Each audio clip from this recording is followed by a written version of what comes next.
How are you feeling? I feel great. Today was a lovely day. Being here is just so nice to be able to talk to you and share a moment of my life and just some of the things that matter to me. So thank you for having me. It's really a pleasure. It's an honor. I have loved your work. I've loved seeing it, and I love learning more about it. And like this image was one that came up when I was reading about the work, and I've seen this. I guess this story told many times in your work, Mhm. but this is from 2003 to 2005.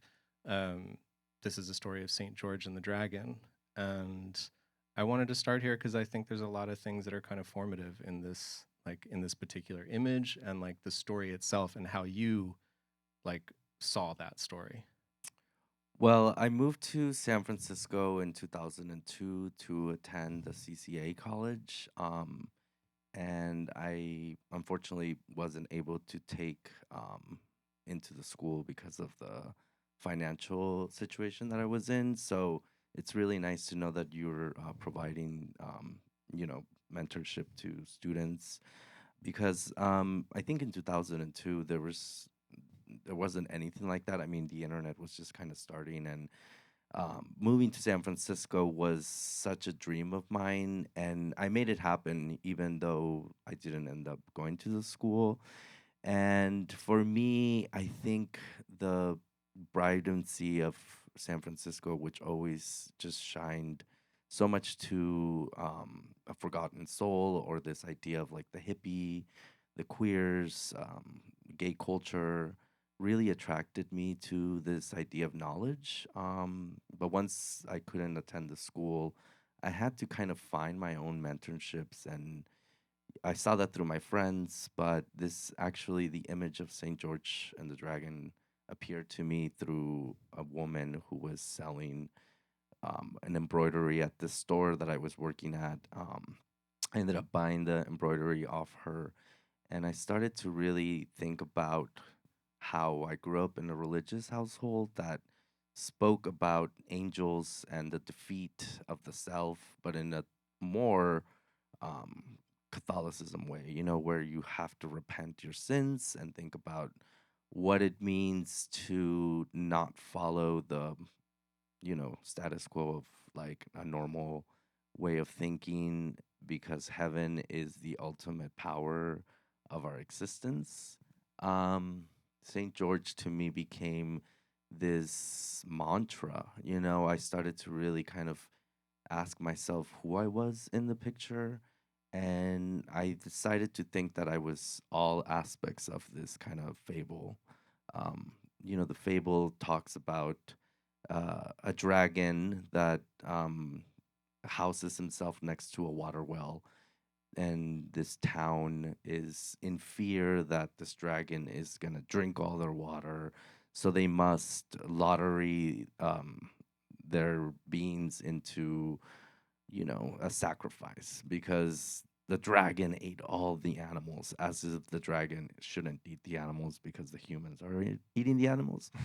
Um, but like don't think that the saint really exists in the image to me because um, that is up to the future to decide. So, in a sense, I thought about just some of the people in my life that felt had that like kind of idea of themselves, and not going to school gave me an opportunity to seek these kind of icons or lessons through just things that appeared to me, and I frantically started painting this painting over and over and over and over again, and my goal was to paint 50 of them.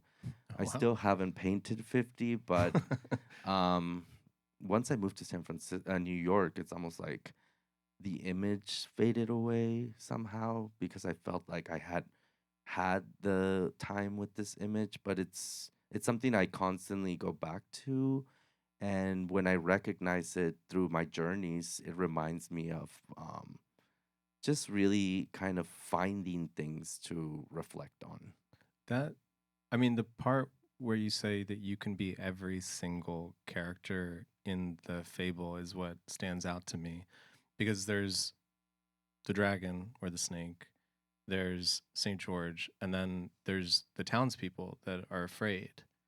And there's this sense that St. George is banishing the dragon. And there's a sense that, like, at least from your telling of it, it's like it people think it's a dragon, but really it's just this snake and it's not that big of a deal. And they're afraid of this thing that maybe they shouldn't be afraid of. And to be able to embody the people that are violent and fearful, to embody the saint who comes to save the day, and then to embody this dragon serpent figure whose story who knows, is a lot to think about, especially in a like especially right now. And I wonder, like, is it, can you still embody all those positions, or do you feel like you have like a different kind of sense of self right now? I definitely can. I mean, I think fear is man's best friend, as they say. And, sometimes we really have to get to know our fears in order to understand what they look like and what they feel.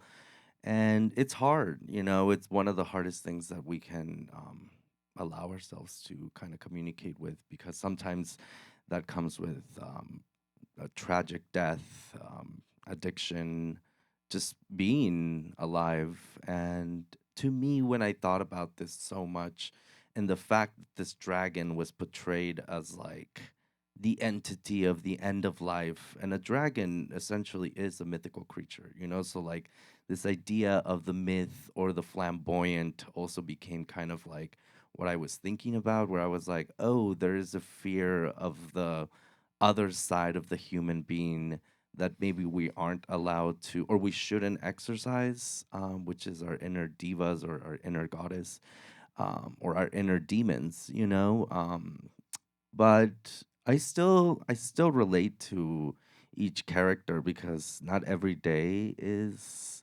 so jolly as today or as yesterday. But one of the things that I've been trying to continue to exercise within myself is how to let go, and what does that mean, and when letting go, is it an idea, or is it part of the past? This this sense of, well, actually, before I even ask that, I'm curious, when was the first time that you feel like you befriended your fears? Well, definitely, I think being in San Francisco and knowing that there was a part of failure, because I decided not to take on the academic route through the school. I felt afraid of debt. I just felt afraid that some of the things that I was working towards had an end there. But um, I think being afraid is what gave me this just this exercise to really think about what that looked like. And then it just gave me an opportunity to grow and to start experimenting with what it felt like, or what I thought an artist would do in school, or yeah, what conversations would you have with your peers, or what was a critique like, who was going to tell me that this was right or wrong. I can be like a masochist, and that's part of one of my best traits, that I put myself through hell. But to me, hell is not the hell we live in, to me, hell is kind of the entrance to the subconscious, the unknown, and the act of finding how the dragon really looks like. But that's like, that's, I refuse to believe that it happened like with debt. Like, that's such a primal thing. It's just so hard. I'm thinking of my mother, for instance. Like, confronting her fears feels impossible. It feels like it's never going to happen. And there's incremental things that happen, but like what I've seen in your work and how you continue to confront new challenges and whatever you take on, and like how you reduce these binaries between life and death and kind of open that passageway. I I'm just so there's a part of me that's so like hungry to understand how you became friends with death, how you like were able to really be okay with those moments of like spiking fear and to say, okay, let me welcome this and understand that the dragon is really a snake. I guess it's just because, like I was saying this morning, I grew up in a house full of death, as they say, but essentially, I grew up knowing that death was a reality. I think I have two brothers, and we're all 2 years apart. So my little brother, who was 6 years old when our father died, has no memory of him. So for us to grow up looking up at the sky and my mom being like, if you see an eagle or a airplane, wave to the airplane because that's where your dad is, and it was like this sense of comfort because when I, growing up in Mexico, we didn't see many planes flying over my small little city. So it was a rarity to find some sort of connection through an idea that my mom was planting on us. And, the celebration of death in my culture is one of the most beautiful things that we have. And it's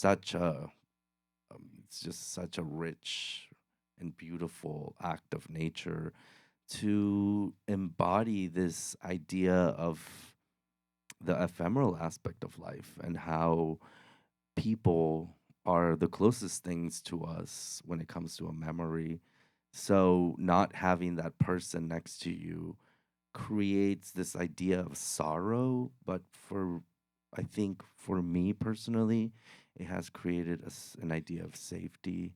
So, that's why this aspect of life becomes so important. And, I have really intense conversations with my mom where we're like, well, I'm going to die first. And she's like, no, me, and I'm like, me. And I'm like, and then we're like, oh my God, we're so weird. But it's like, it's funny, like obviously don't want my mom to die or me, but I've thought about death and like, I'm like, what would happen if I died tomorrow? Like, would anyone even care? And it's like I don't have children. I have a family, but I have a lot of friends. I don't know.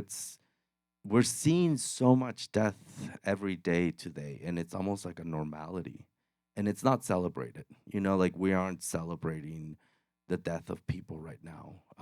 We're trying to understand the reality of why it is so easy to access this fear now, and it's almost like the fear is gone because it's so um, prominent and nobody's celebrating it. We're just really thinking about what tomorrow brings because it's far away from us right now, but it can get close in moment. And I think that's when you have to start to really gravitate towards what would this look like if it really happened to me.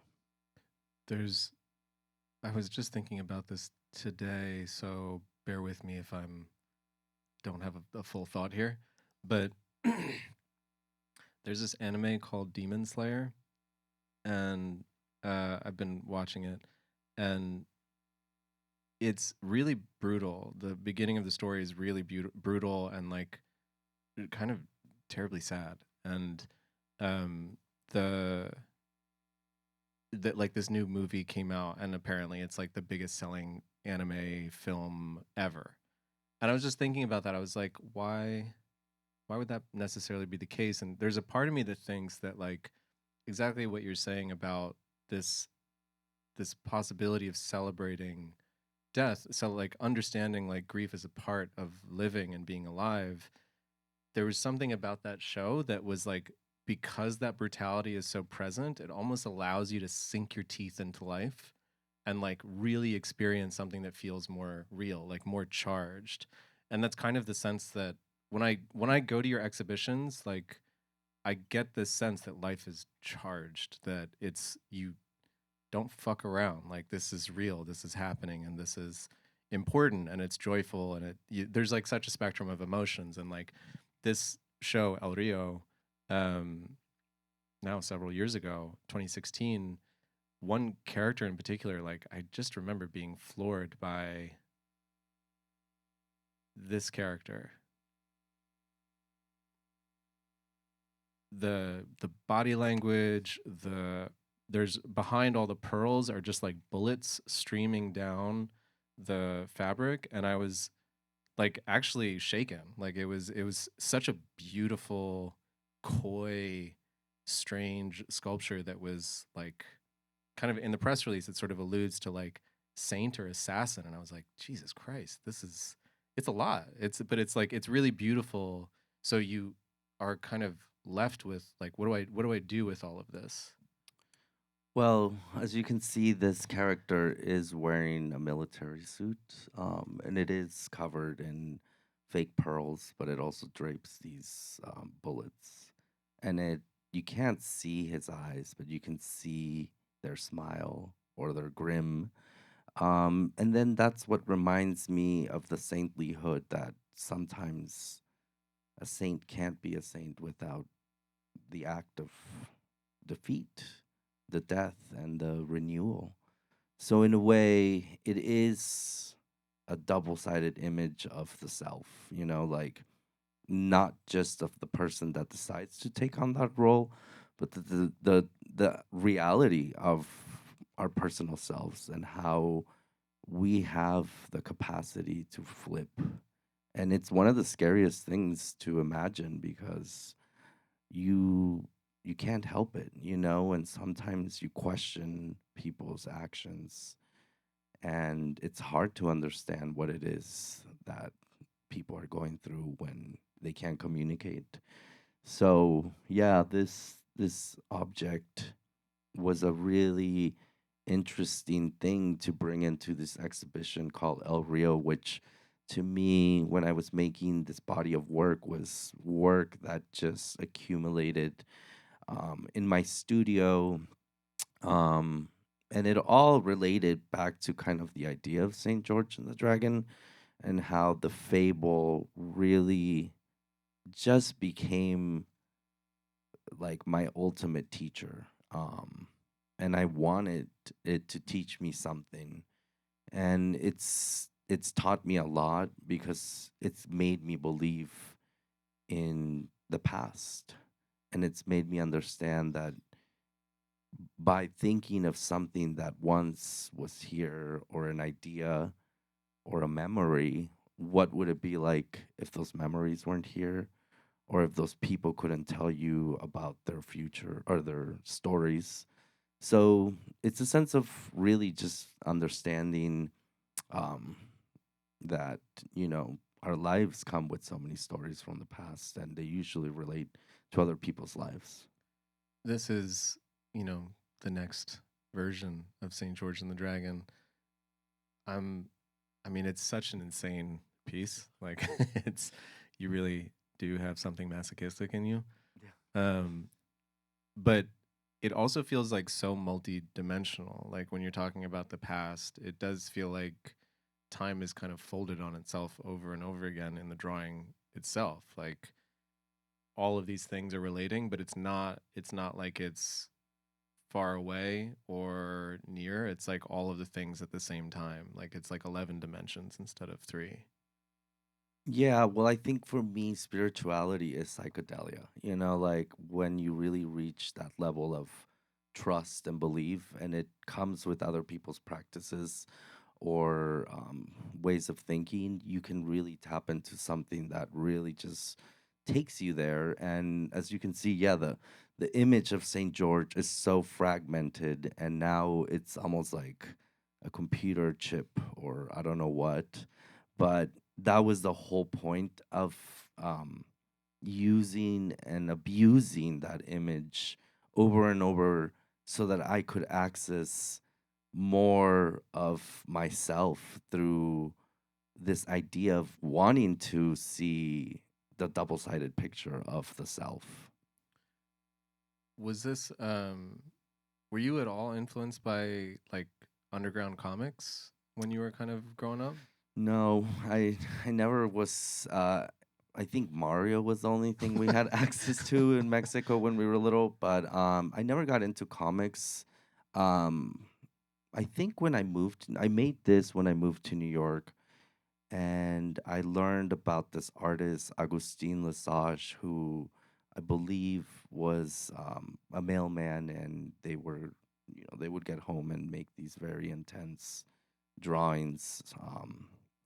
So the influence of this idea of the kind of the self just going into hibernation and like hallucinating or just using your work ethics as a form to access the subconscious, and this idea of psychedelia became so like real. And I don't know if it was because I was living now in a city that is fragmented by buildings and just people, and it's a really moving forward, like every day is fast. So yeah, this became kind of a reflection of just landing here and kind of understanding what my idea of wanting to adapt myself into this place felt like. I feel like it goes without, like, I feel like you probably talked about this a million times, but shoes have been such an important part of your practice. And these are, I guess, the encrusted results of, where the shoe goes. Or do these, like, are these different, or are these still part of Yeah, that these series? are I guess, everything is about the discarded, and the shoe became the memento mori. Like it's like it broke down and it was time to throw it away, and instead of throwing it away, I started doing the bead work in a repetitive form. And then that's when also I was like, whoa, this repetitive notion can really create this organic form of creation. And so the shoe allowed me to kind of think about structure, because I guess shoes do give us some sort of structure. But the discarded object was something that I felt so connected to. It's so hard to throw away a pair of shoes sometimes, or your favorite underwear or whatever it is, a piece of clothing. And so it was kind of an accident to really just start working on these shoes, as before they were decorated with beads, they were just covered in tape or yarn. And a curator was like, "That's a sculpture," and I was like, "It's trash." And they were like, "It's a sculpture," and they put it on a white pedestal, and I was like, "Oh my god, it is a sculpture."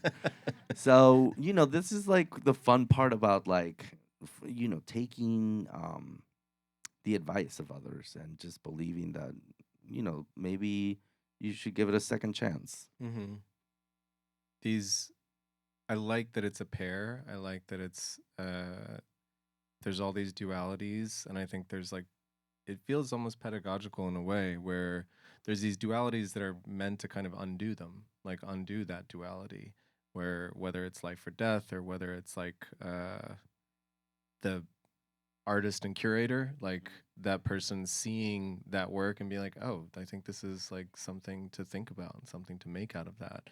There's this doubling that kind of routinely happens. And I want to continue on and see how like encrusted and how insane they can get, because this, they're almost campy and like sort of over the top. And as much as um you're influenced by heritage of like kind of ancestral traditions in Mexico, there's also queer and drag culture, and like so much of that feels like it's about going over the top and choosing excess almost as like a spiritual path, like a campy spiritual path.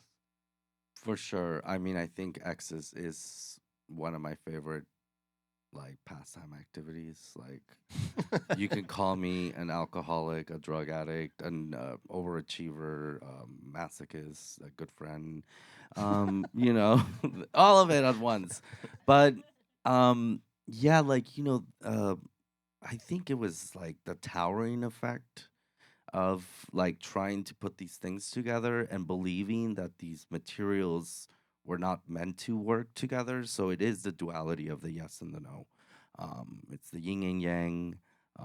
It's like the wabi sabi of life, and it really just became so prominent that this was a direction I needed to go in order to exercise this idea of the making, and finding these materials like these throwaway, castaway shoes, plastic, inexpensive beads, hot glue, But when I think about the main material or thought, it's labor, and labor is something that we forget is so important. And I think people undervalue labor, and especially when it's in a sense of a craft. And I saw so many artisans growing up in Mexico, and they work on the streets. It's like their studios, and their freedom seems so like relatable, but then you can buy these things that are so easily accessible. And I wanted to emphasize that into my work. So, I would think about some of the people that I saw as a child that didn't exist in the United States. So, in a way, it was almost like putting like a remembrance to something that I knew existed. And, these things can take forever. And the most annoying thing is that, yes, as you get a little bit more well known, some collector will buy it and they'll be like, a bead fell off, or I didn't know this was made out of hot glue. And it's like, well, it is, like life is made out of, you don't even have hot glue in life and it's falling apart. Um, but I think it's just so beautiful to remember that, like, even art is an ephemeral aspect of life. And we get the opportunity to feel important and to have people take care of our objects. But in reality, nothing's here forever. So I think that's why there's such a, to me, when I look at these works, they exude beauty, because beauty can't exist on an everyday basis. And one of my favorite aspects of life is nature, and it's beautiful, and it always falls apart, but it comes back stronger.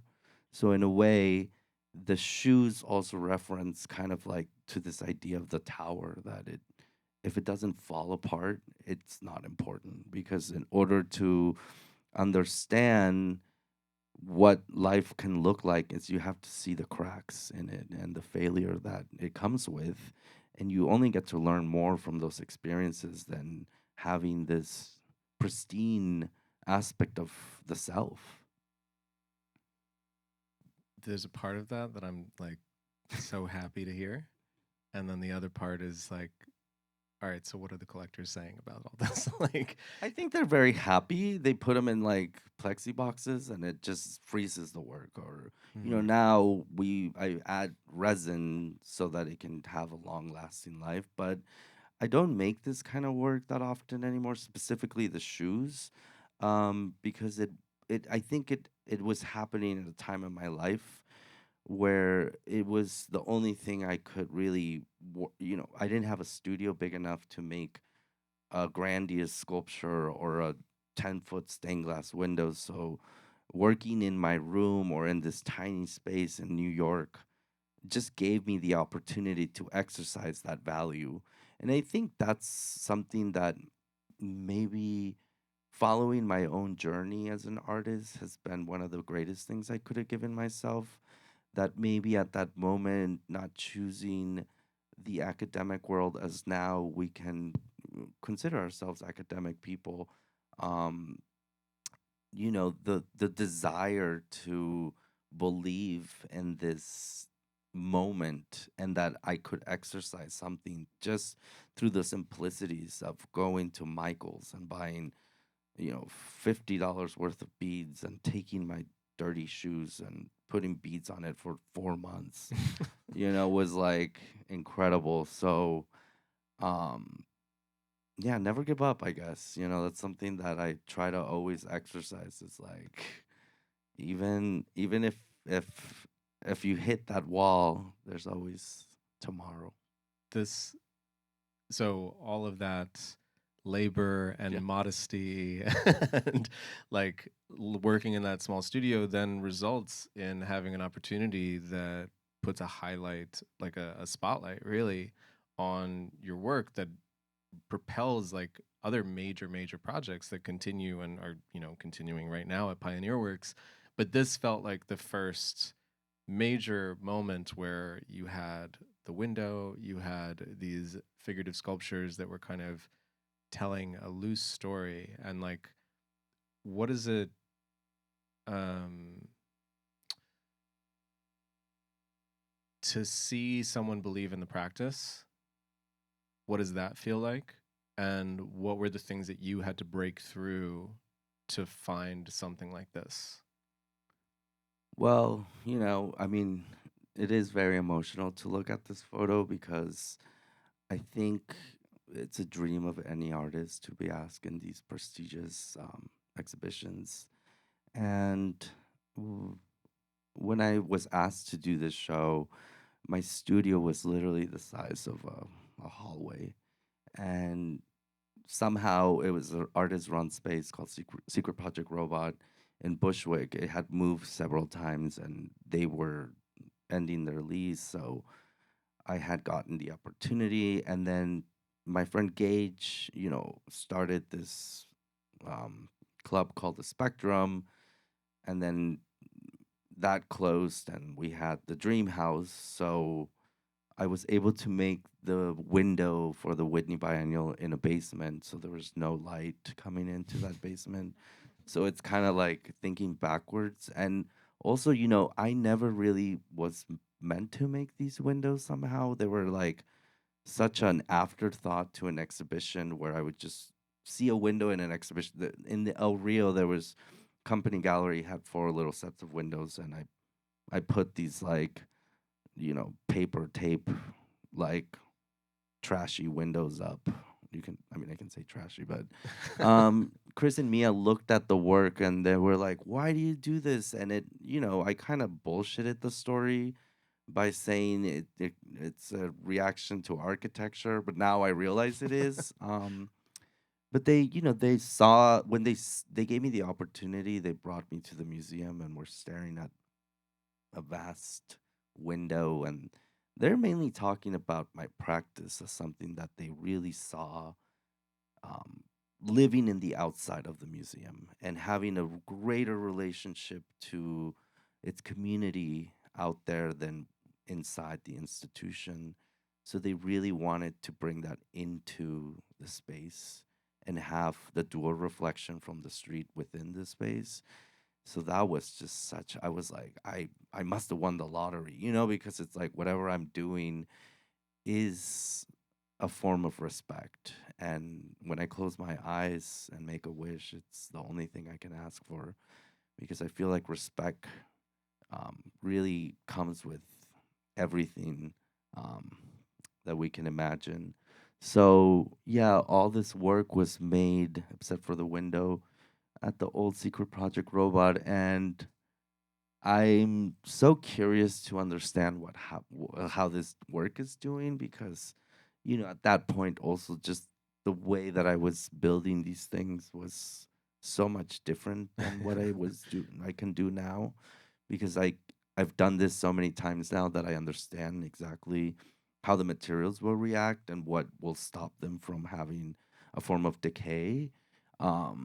But I also love the idea that maybe this is like slowly disintegrating, and that's the beauty of kind of this testament of time.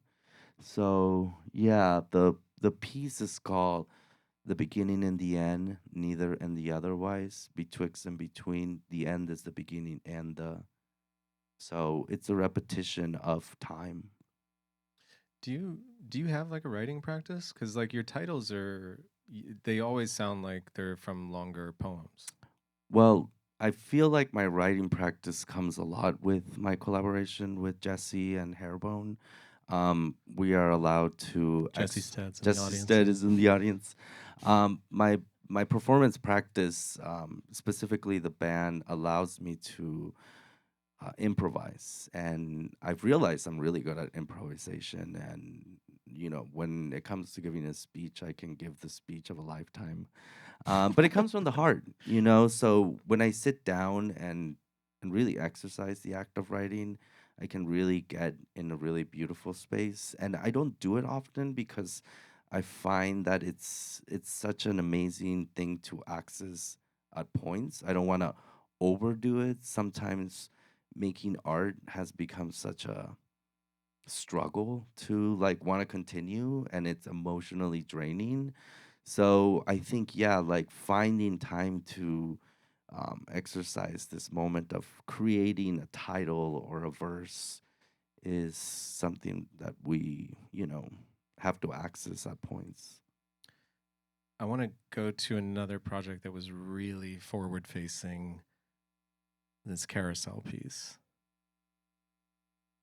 So I think there's obviously like we can see your vocabulary here, but it's also a ready made form and who you're collaborating with. There's like so many components to this. And I mean, the piece turned out in it's insane. It's like it makes perfect sense. I Yeah, was this defines that I'm crazy. Like I'm like I don't know, I'm like fucking crazy sometimes. I'm like, stop me.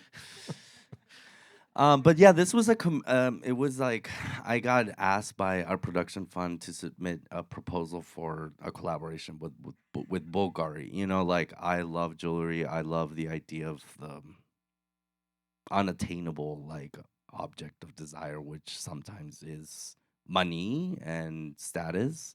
Bulgari really was something that I think allowed me to create something like this. And at the time when I was making this, this was in 2018. Um, like it's so funny to think about where we are now and how art and commerce are such best friends, and everyone wants a carte blanche. Like museums want to have relationships, like artists. Everyone does, and you don't even have to be an artist. You want the recognition of these entities, and they actually, to me, because I've had several of them, I realize that they are the modern patrons, and they treat you with so much respect and allow you to dream big. And they're the only ones almost that can help you access this crazy um, form of making. The carousel to me was such an easy thing to kind of propose when this brand is talking about legacy. The only thing that came to mind was a carousel and the cycles of life that we go through, just knowing that this object is something that we all rode as kids that our parents took us to. And as you get older, maybe you have the opportunity to do that if you have a child or not, but the remembrance of time is in a spinning circle. And so, as you can see here, the dragon is once again an aspect of the image, and it was almost like, yeah, like the fear itself once again of saying yes to something so big.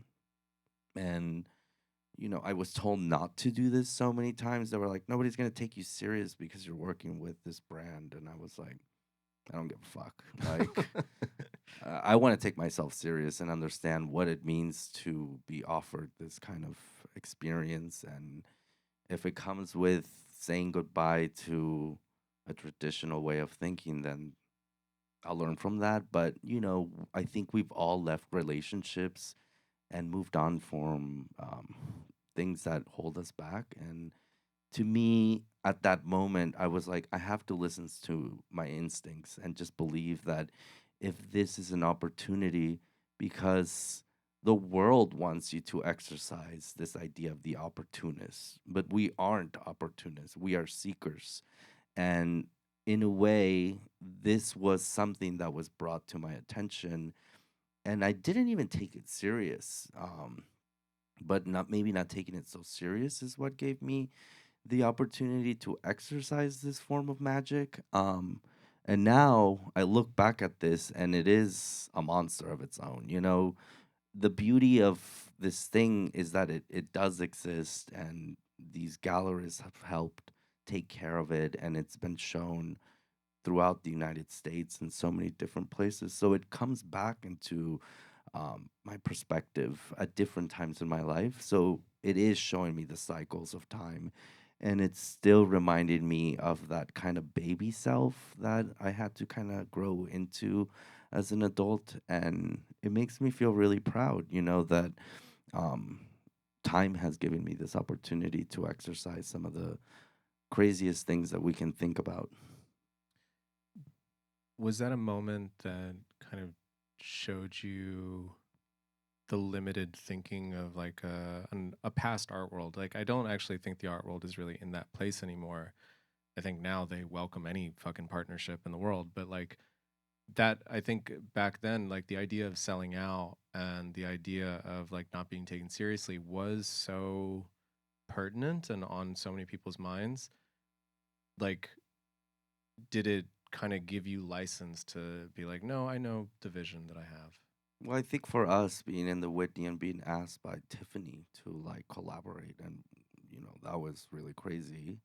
Um, it made me believe that people really do care about the arts and people care about people, and like there is a sense of abundance, and this abundance does come with saying yes to things that might make you feel uncomfortable, and especially fashion and commerce.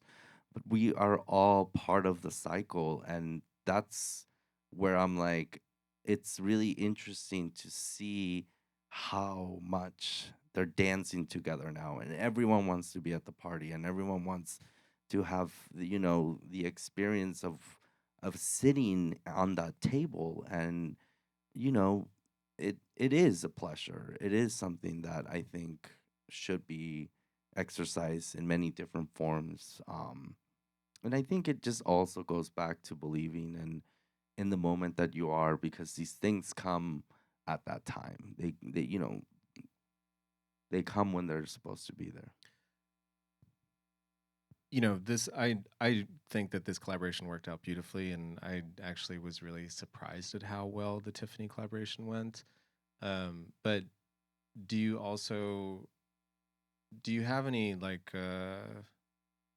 hesitance about the ways in which commerce and art have like joined forces, so I don't know, so like in such a crazy way, where I think you put it so beautifully when you were talking about the difference between being an opportunist and a seeker. Like, I think from the artist level, that's a beautiful way to put it. Like, it's I think it's very centering and very grounding to say that's the reason why you move towards certain things and not other things. But like when you zoom out and kind of look at art, fashion, commerce, and all these things, like, do you feel like we're okay? Um, I mean, I would definitely say we made a pact with the devil somehow. It's like, um, behind the scenes, we don't know where a lot of this money is coming from and what it can do to a person. Um, but I think from my knowledge and my experience, it's really been a very caring aspect of my relationships. And it's helped me grow. It's made me take myself a little bit more serious, which is sometimes hard to get to. But I don't know. I think, um, we've done so many exhibitions and institutions, and you need to exercise this idea of asking for financial help, because we can't do these things without a sense of capital. And it's so interesting because everyone then thinks that you must be rich or something, but you're still, I think, connected to this idea and network of just trust.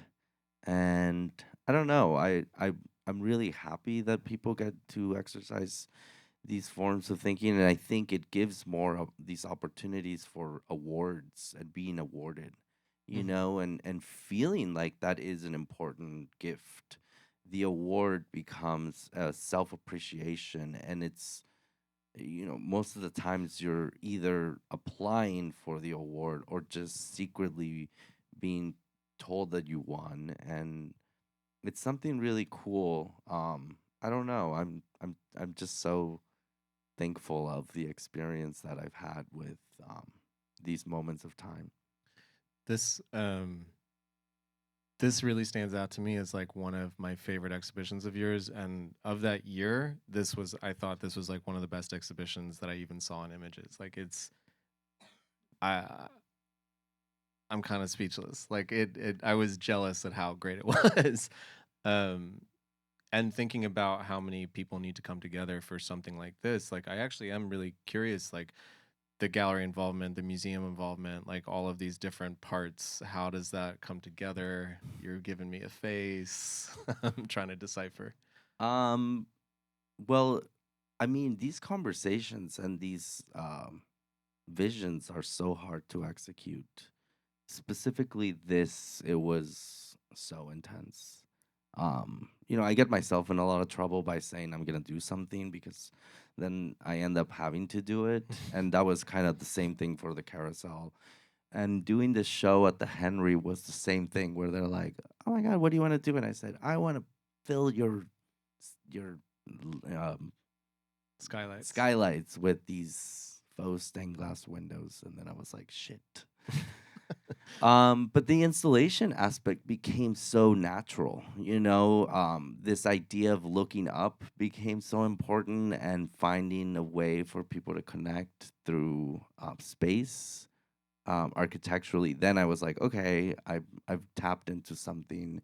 And just from thinking about the sites that I visited, like the pyramids in Mexico and how they're stationed, I wanted to embody that kind of energy, obviously on a very slow scale, but everything here looks so expensive, but it's made out of paper, and these benches were made out of plywood with the most expensive thing is probably the carpet, but um, I think it's just the labor of time that here you really get to experience in a simple way.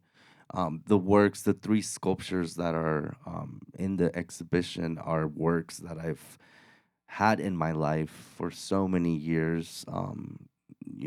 This broken sculpture of it's a portrait of my mother, and it was one of the first things I made when I thought I could make a sculpture, but I casted my friend in tape and thought I could glue beads on top of the tape and that it wouldn't fall apart. But guess what? It fell apart. And now, I get to show this sculpture over and over again and add something um, to the piece. So it's not a work that is for collection. It's a work that just continues to travel in my life. Oh, It's that's called beautiful. Celebration.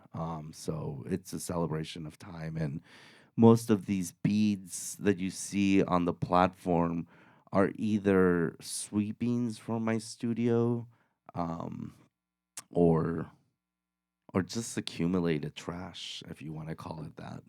Um, but yeah, then this is where the collaborative thinking really comes to mind because yes, in reality, this is a work that is made in relationship to the institution, Hmm. and everyone gets really excited about what it is that you are bringing into the table. So the exhibition courier will be like, let's do this and let's focus on making this really beautiful. So a lot of these things are um, eh, other people's ideas coming into the perspective. So it is a collective mind. And this work here, um, I think it's called The Deaths of Every Day, was that, like it was like putting so much effort into something and just seeing it collapse and finding that there's other ways of bringing things back into motion, which is having support. So this is kind of that star that we think we can all become. I want to get to your exhibition at Pioneer Works. So, you keep saying you get yourself into situations. This feels like another situation. This is Yeah, a lot of windows. it's 50 of them. That's, I mean, Yeah. my stomach sank just hearing that. I'm gonna take a shot for this one, guys. um, Pioneer Works is this amazing place that I've also, they gave Hairbone and I our first residency, and we got to experience having space as a band, and we recorded some songs there. We got to play with Psychic TV. Um, and Gabriel has just been in my life for 15 years. And when he offered me the exhibition, it was his dream to see Pioneer Works as a sacred space. So he was like, "Please do this for me," and I was like, "I gotta do this for me too." Um, but once I said yes, I really felt fucked. Um, and I wasn't getting fucked. I was just fucking myself over, but in a really beautiful way because um, I knew what I had said yes to, and I was just complaining like before this started how someone quoted me saying, "This is the last time I'll do this," because in reality, it's not the last time I'll do this. I'll maybe consider the labor a little bit more because as you're making these things, there is a sense of like help.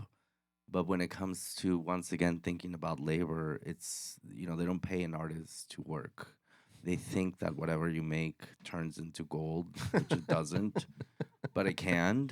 But making these works, I really wanted to reflect on this idea of the ideology of conversations and symbolism and the past, present, and future, and what that has looked like in my life. And the first aspect of the project was asking a question and maybe not having an answer. So the tarot became uh, a very like iconography use of language, and I've got my cards read maybe 3 times in my life, and the 3 times that I've had the readings, they've been quite like tragic. But I was thinking about why I felt so like like a sense of unluck, like someone wants to tell you like your tower is gonna fall and the card of death is here, and then you as a like a person, you're like, no, it's over. But I think reflecting on seeing these symbols of of the end became so important, and it gave me more to exercise to the beginning. That I do want to see an end to something that allows me to continue again because that's what we do every day. And in a way, paying homage once again to you know like my life in the times that I've been able to experience here in this world is something of beauty. Um, here I do use more text that's a little bit more direct that could be used as a mantra, like happiness runs in the form of circular motions. Um, close your eyes and manifest the future dream. There is the name of a single person, and it's Felix Gonzalez Torres. And I was thinking so much about like what does it mean to be an artist and who is going to take care of our legacy afterwards, if that's even a possibility. And if so, how do we exercise this experience in different forms of making? And when I thought about his art and how it is an ephemeral practice and it comes with instructions, it just clicked. And I was like, wow, anything is possible as long as you create that knowledge of belief. And it really made me feel a sense of comfort to be able to have this space as my latest exhibition because I have seen such beautiful times in New York City in that space, and Pioneer Works is a place of community. It's very exercise in that way. So I did when Gabriel's dream was to see that space be this. I was like, I can make your dream come true, but you're also gonna make my dream come true. So we're both in it together. Um, so yeah, I hope you can go and experience this exhibition. It's up for many months, and it has so many beautiful times of day that you can access it. And in reality, it is going to be a space that is filled with bodies. And I think that's been one of the most beautiful things to experience this cathartism of like people reacting to the simplicity of just um, a space being filled with light. There's, I feel like, a common thread throughout so much of what we've talked about today, which is that in belief, whether it be in the self or in the world, can come joy, and that's what essentially banishes fear. Yeah. I think for me, self love is what respect brings you. And that is just one of the best gifts I've been able to give myself, which is appreciating not just my body, but my consciousness. So, in a way, it really reacts to a form of being a happy person and acknowledging joy as a gift of life. This is a funny thing to bring up now, but it feels, in talking about being a happy person and a joyful person, what is it about the Smashing Pumpkins that you love so much? Oh man. Well, I felt when I was a teenager and I wanted to be cool, like that band was like wearing eyeliner and silver pants and like James Eha looked like he was like a girl, and I was just like, I need to be that, like I don't know, they gave me this beauty of exercise of like believing in like the magic of the hero, like they were my ultimate heroes. And they paved the days for me to exercise that form of performance and musicianism. So, yeah, they were kind of like my angels coming down and saying, the world is a vampire.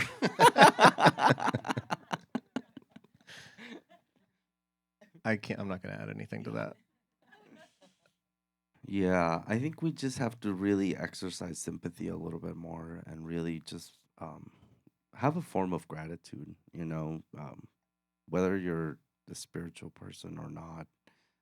Just find a time to say thank you. It's one of the most beautiful words you can exercise, and I think the more you do it, the more you see it really react. Thank you all for coming, and thanks to Raúl. Thank you, everyone. Let's cheers with a glass of wine. Thank you, Ajay. This is so amazing that you're putting these things together. It was great. Thanks, man. Woo!